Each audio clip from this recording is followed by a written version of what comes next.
Welcome back to Parental Alienation and Narcissism by J. Claude McDaniel. This program is to help you heal and navigate through the hardships associated with narcissistic alienation.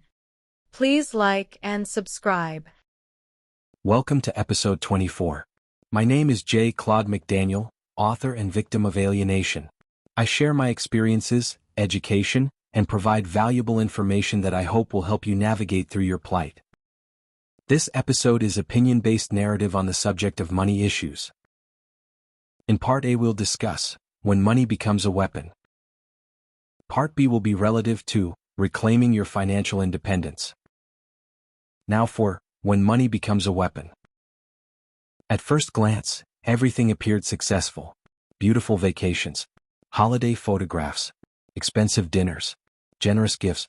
Friends admired what looked like a happy, financially secure family. From the outside, few people questioned the image. But inside the home, Sarah lived a very different reality. The bills piled up quietly. Essential expenses became difficult conversations. Simple purchases required explanations. And asking about money often led to criticism instead of cooperation. It wasn't until much later that Sarah recognized what she had been experiencing. Financial control had become another form of emotional control. In healthy relationships, money is often viewed as a shared responsibility. Decisions are discussed. Goals are planned together. Both partners have a voice. But in Sarah's relationship, the rules were different. Financial decisions became one-sided. Large purchases required no explanation from one partner. Small purchases were questioned by the other. The issue wasn't simply money. It was power. Over time, Sarah noticed a pattern. Public generosity contrasted sharply with private restriction. There always seemed to be money available when appearances mattered. Business dinners, community events, expensive gifts for others. Yet when household needs arose, the conversation changed. Questions became criticism. Requests became arguments. Concerns were dismissed. Eventually, Sarah found herself second-guessing every financial decision. She wondered whether she really was irresponsible, whether she expected too much, whether she was the problem. Looking back, she realized those doubts hadn't appeared on their own. They had grown slowly through repeated criticism, shifting expectations, and constant questioning of her judgment. Financial dependence often creates emotional dependence. When one person controls every resource, the other may begin to feel powerless to make even ordinary decisions. That feeling can quietly affect confidence, independence, and self-worth. Sarah also discovered that financial manipulation isn't always obvious. Sometimes it appears as excessive generosity toward everyone except those closest to home. Sometimes it appears as secrecy. Sometimes as guilt. Sometimes as constant reminders about who earns the money. The methods may differ, but the effect is often the same. Control. One day Sarah realized something that changed the direction of her life. Money itself wasn't the real issue. The real issue was the loss of equality, the loss of partnership, the loss of having a voice. That realization became the first step toward rebuilding both her financial independence and her emotional confidence. In the next part B of this episode, we'll explore reclaiming your financial independence.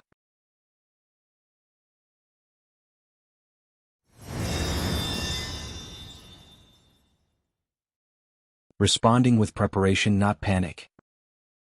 After the relationship ended, Sarah expected the financial pressure to disappear. Instead, it simply changed forms. Some obligations became difficult to resolve. Important expenses became sources of conflict.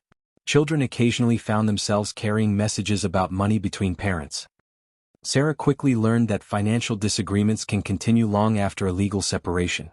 Rather than responding emotionally, she focused on preparation. The first lesson was documentation. She organized financial records carefully. Bank statements, receipts, shared expenses, court documents, written communications. Everything was stored in one secure location. Not because she wanted conflict, but because accurate records reduce confusion and strengthen credibility when questions arise. Sarah also began building financial independence one step at a time. She created a realistic budget, established personal savings goals, learned more about financial planning, and sought professional advice when needed. Progress wasn't immediate, but each small step increased her confidence. Another important lesson involved recognizing the difference between generosity and image. True generosity is consistent. It doesn't depend on having an audience. It isn't used to gain admiration or influence. Healthy financial relationships are built on transparency, respect, and shared responsibility. Those qualities became the standards Sarah chose for her future. She also accepted an important reality. Some financial disagreements might never fully disappear. What she could control was her own response. She could remain organized, stay informed, communicate respectfully, and make decisions that protected both herself and her children. Over time, something remarkable happened. Peace replaced constant anxiety. Not because every financial challenge disappeared, but because Sarah no longer measured her security by someone else's approval or control. She trusted her own judgment again. She made decisions with confidence. She discovered that financial independence is about much more than money. It represents freedom, stability, choice, and the ability to build a future based on your own values. One quiet evening, Sarah looked around her modest home. It wasn't extravagant. It wasn't designed to impress anyone, but it was peaceful. Every decision inside those walls belonged to her. Every accomplishment reflected her own effort. For the first time in many years, she felt something money alone could never purchase: freedom. The lesson from this episode is simple. Financial manipulation often extends beyond dollars and cents. It can affect confidence, independence, and emotional well-being.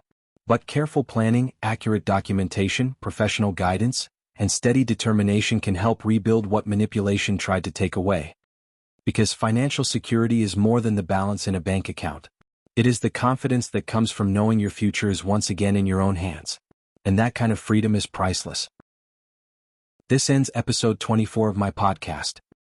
As mentioned before, in episode 25 we'll get into the ways those alienated are secretly affected.